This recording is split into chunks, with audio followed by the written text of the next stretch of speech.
let's change gear to fuzzing. So fuzzing is a runtime bug hunting technique. And I helped co-author a book on fuzzing, so I definitely have a few thoughts on the subject, you could say.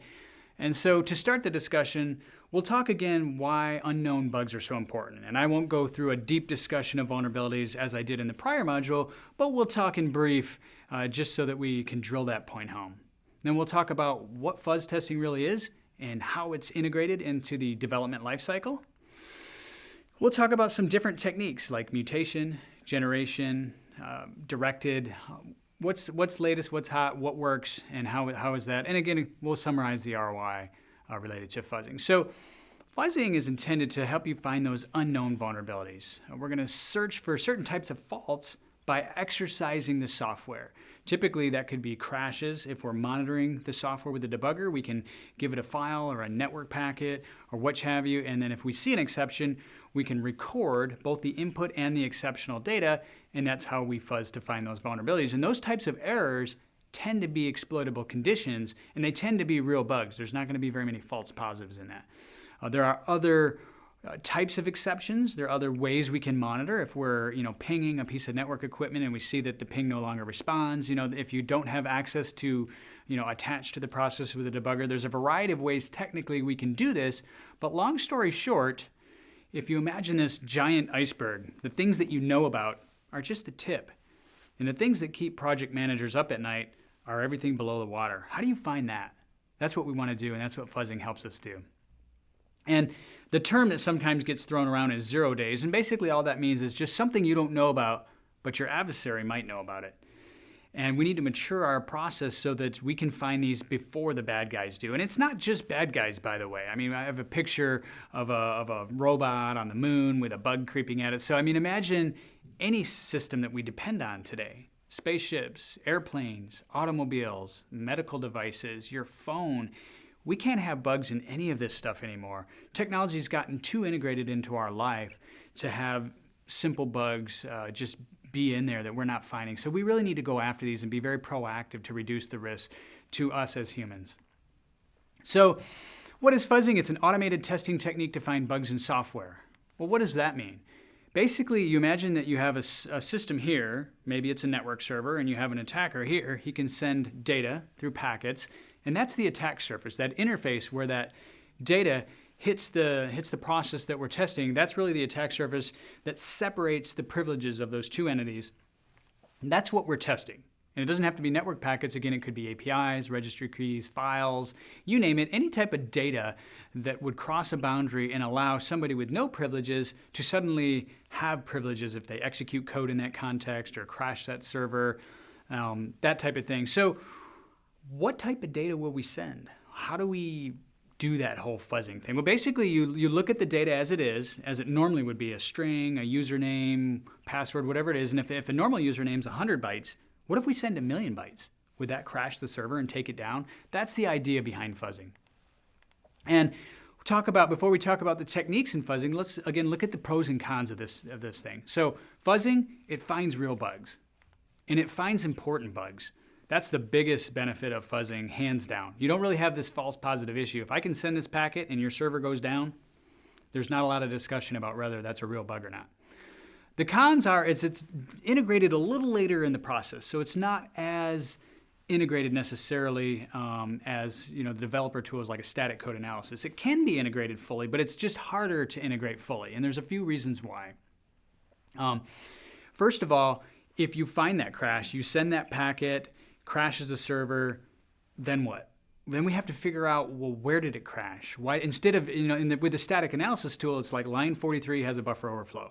In this case, it's like this packet crashed the server. So it's awesome that it finds real bugs, but the triaging and the postmortem is a little bit more involved in some cases. So that can be one of the drawbacks. The other drawback is that as your interface and your software changes and matures, you have to change your fuzzing tools with that. If the specification, the RFC for a certain protocol is being changed, the fuzzer needs to change with it. The other slight drawback to fuzzing is that we typically need multiple techniques, right? So in the prior case with static code analysis, all of those different techniques were more or less hidden from the user. And it was just a single tool, generally speaking, hopefully anyway, that you have to integrate. With fuzzers, you may have actually different fuzzers that use different techniques. You may have to run different fuzzers, a mutation fuzzer and a generation fuzzer, and we'll talk about that. So that could be considered a slight drawback as well. But since they all find different things, and they're all important, we need to do as many as we can afford. And of course, this doesn't really need to be said, but any technique could miss bugs. None of these techniques are perfect, which is why we have overlapping techniques, different types of techniques. So where does fuzzing fit in? Of course, it fits into the SDL as before, and it fits in a little later. We don't want to do it too soon. If we're fuzzing software that's kind of, as it's being built, we're fuzzing it too soon, and we're just kind of finding bugs that are probably going to be fixed as the developers continue to work on that code. So we have to let the code stabilize just a little bit, and we do it more in the verification phase. The other place that we could do fuzzing, and this is not the optimal case, by the way, but it happens, is basically people who buy fully built technology, whether it's a router or office document software, whatever it is, big companies, they may want to test to see if their suppliers and their vendors are following best practices and if their stuff is secure. So they may have a need for a technology. They may want to do a bake-off and actually fuzz the device and find out, oh, this router company, their router fell over and died when we fuzzed it, where this router company, it did pretty well when we fuzzed it. We didn't find any vulnerabilities. Let's buy that one. So you can see very easily how fuzzing could be used as sort of a pen test market differentiator bake-off style thing that allows companies, as they're piloting and deploying technologies, to figure out who has the better security hygiene. So fuzzing doesn't replace traditional positive testing where you're seeing if something works. It doesn't replace software audits or anything else. It's just another arrow in your quiver, another tool and technique that you can integrate as much as you can to find these important bugs. So it's a negative testing technique. It's doing things that the software isn't really supposed to do. What if you send 20 usernames instead of one? Like, what happens to your product? Does it roll over and die, or is it mature? Is it robust?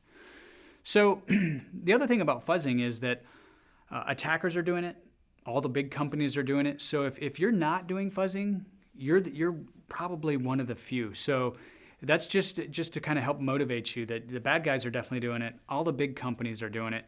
You should probably think about doing it as well. The other thing that's interesting about fuzzing, and this is, I think, what lends itself so well to this black box technique where attackers can get your product and do the test, is they don't need your source code. They just need a working version of your product to test and look for vulnerabilities. So it tends to be more of that style pen test.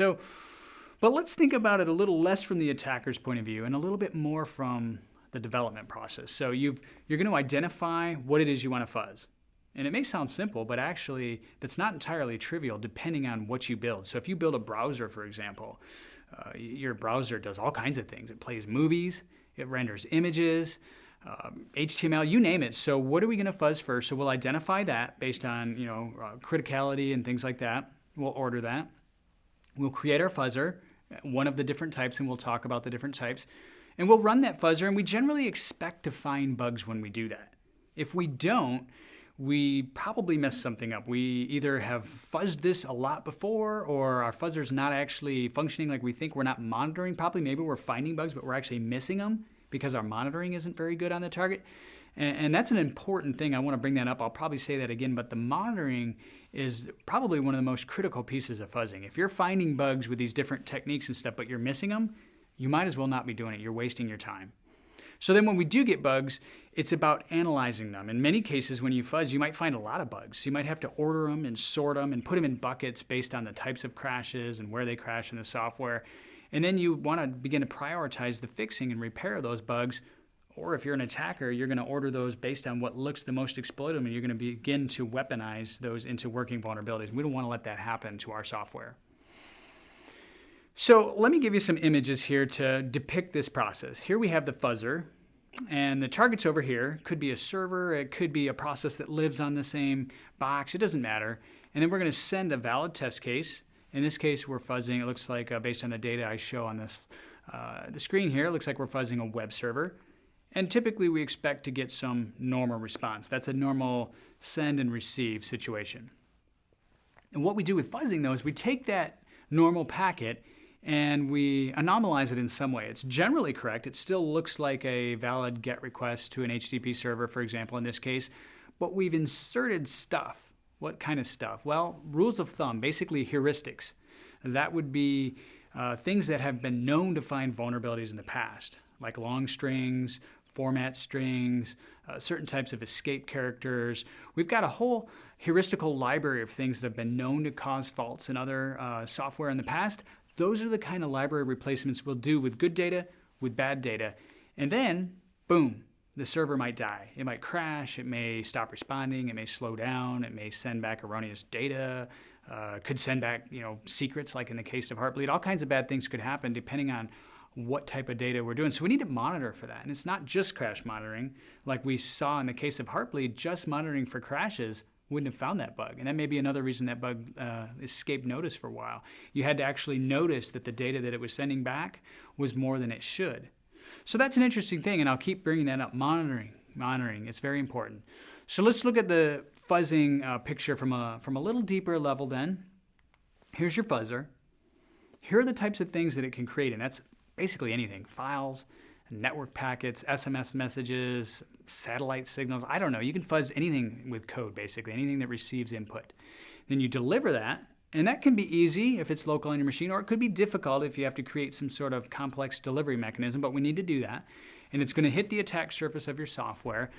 And then we're going to monitor, again, debugger, sniffer, ping, however, that target. And if we find a crash, we're going to record that fault along with the data that caused it, put it in a file or a database so that we can go back and retest those later and make sure that we can triage and pinpoint and repair that vulnerability.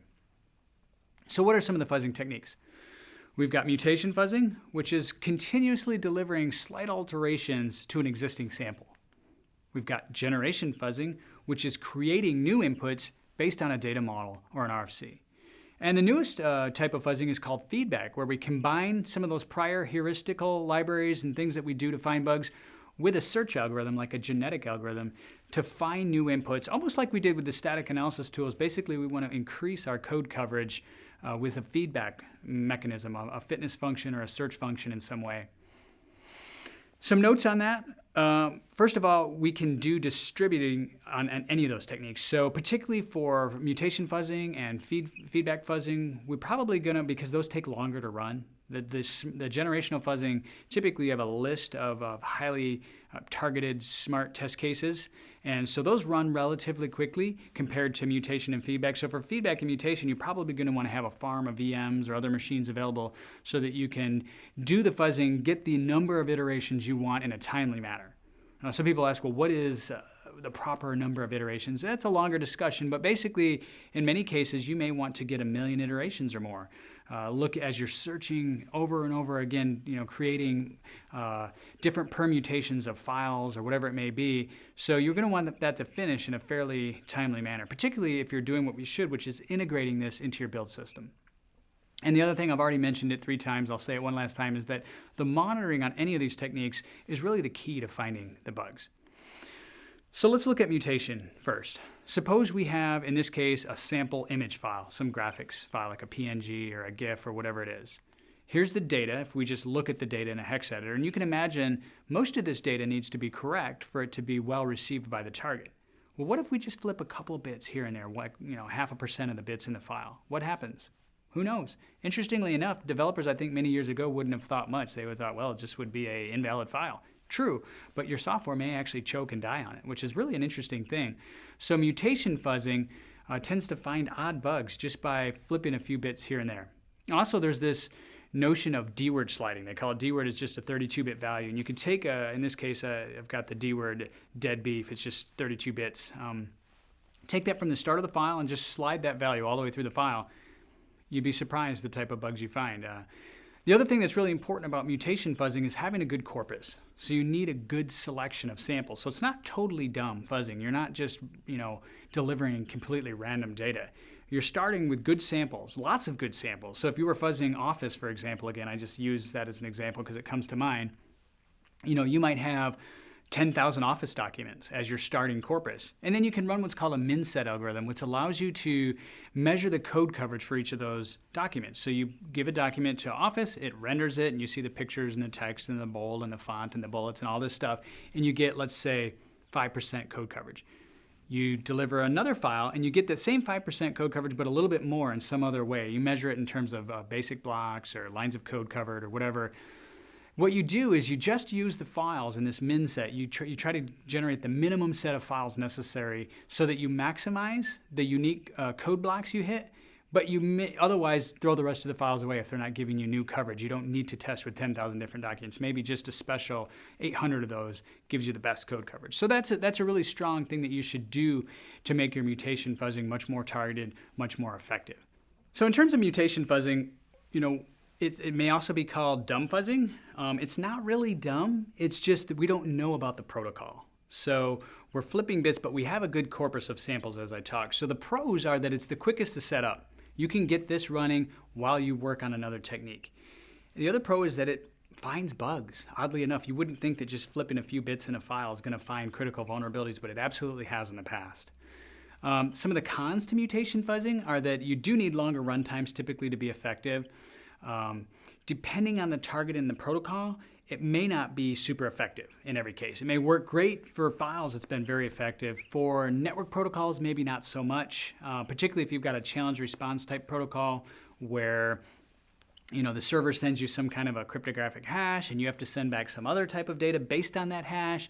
Mutation fuzzing is not going to do much for you there because you're going to be sending back mutated versions of the original, which are not recalculated to represent what needs to be present in this exact conversation. So in that case, something called generation fuzzing is going to be a lot more effective. And what that is we have a actual suite of test cases already made up based on the RFC, based on our knowledge of the protocol, that can do those types of things. We can fix up those cryptographic hashes. We can fix up the length of the file. We can make sure that as we add something to fuzz, we change this other bit of the protocol to make sure that, again, we have this principle of semi-invalid. Like most of the thing we send needs to be valid, and only little bits of it should be invalid, like maybe the data is longer than it expects or whatever it is. So if we look at that same image before, we can imagine that now we have a data model, and that's kind of pictured here on the bottom. So we know that instead of just dead beef being randomly in there somewhere, we know that we actually changed 3 bytes of a red, green, blue field and actually another byte of another one. We can be much more targeted about where and how and when we test. And maybe if we've tested one of these fields already, we don't need to test all of them. So it's being a lot more intelligent and decreasing the test cases and increasing the effectiveness and the code coverage we get based on these test cases so that we can see very clearly what the data is that we're sending. So generation is sometimes called smart fuzzing. And typically that's because we have a framework that either helps us define a new data model based on the protocol, or we already have a pre-existing list of test cases exactly meant for that protocol.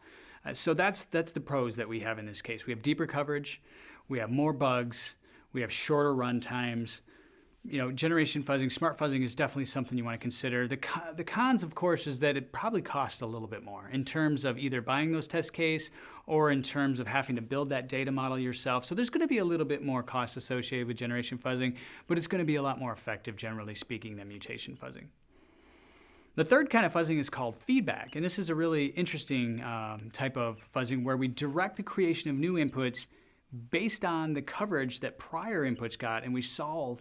So imagine that we have a program that accepts a single file input, like an image parser, and then based on that image, we covered this much code, didn't find any bugs, but we found a few paths that we haven't explored yet. We can create a new picture based on that, and then give that to the image parser. And that's exactly what feedback fuzzing is. It has a very promising future in fuzzing. I'm really excited about this technique. There's a few tools, but not very many. There's one called Sage, which is a closed source tool by Microsoft. They've got one. There's a couple of open source projects, AFL, the American Fuzzy Lop, and libfuzzer, which we can use for motivation to create further tools. And here's an image, a graphic, just describing that process of delivering an input, testing to see if it crashed, checking for the coverage it got, using a solver to create new inputs, and then just essentially iterating on that forever. So the pros are that it has the potential to find the very deepest of bugs. The cons are that there's not a lot of tools that exist. It's not conducive to every project. So imagine you're trying to test a cell phone or a router or something like that. Basically, all of the feedback fuzzers, the way they work right now, is they're a single program and it can only take a single input. That's just because of the complexity of the algorithms and stuff and the coverage that it needs to be able to monitor based on how the application runs at runtime, you can't really do it black box style. Like we can fuzz a router just if we know that it has the FTP protocol, we can send fuzzy FTP test cases and maybe the router will crash and die and we can find bugs like that. We couldn't really do feedback fuzzing against a router unless we do one of two things. Either we'd have to create the feedback fuzzer such that we get hooks into the memory and guts of the router so that we can get that program analysis data out, or if we could pull just bits of it out of the router, like say, for example, maybe it has an image rendering library. If we could take that out, recompile that into some small command line application and give it images, we could sort of do fuzzing off system or offline, if you will, but it's not exactly conducive to an end-to-end system test. So in terms of summarizing fuzzing, you want to use a variety of techniques. And that's a great thing because each technique finds different vulnerabilities.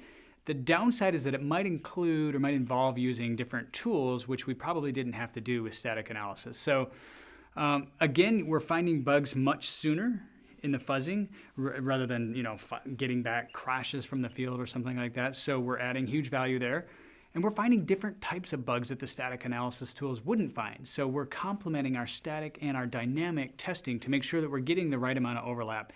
And that again allows us to avoid these situations where we have to go and explain to customers why our software had a real big problem. And that gives us almost an immeasurable return on investment.